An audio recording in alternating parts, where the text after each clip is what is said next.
Lusot na sa committee hearing ng senior citizen ang matagal nang isinusulong na Universal Social Pension. Si Carms Magluyuan sa detalye. Sa ika-4 na regular meeting ngayong araw ng Committee on Senior Citizen, aprobado na ang substitute bill na tumutukoy sa Universal Social Pension ng mga senior citizen. Sa pangunguna ni Committee Chairperson Milagros Aquino Magsaysay, malugod na sumang-ayon ng mga mambabatas na aprobahan ang substitute bill para sa mga sumusunod na House bills.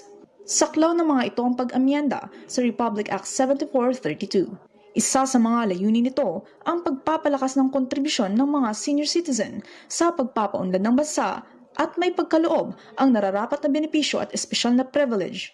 Ikinagalak rin ito ni Marikina 2nd District Representative Attorney Miro Kimbo dahil saklaw nito ang kanyang House Bill 1421.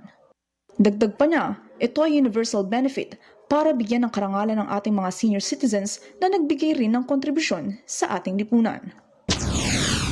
This is the answer for it, the Universal Social Pension, na lahat ng mga senior citizen, edad 60 pataas, mayaman man, mahirap man, o may pension man o wala, ay tatanggap ng buwan ng pension. Ito po yung Universal Social Pension at pumasa na po dito sa committee at nasa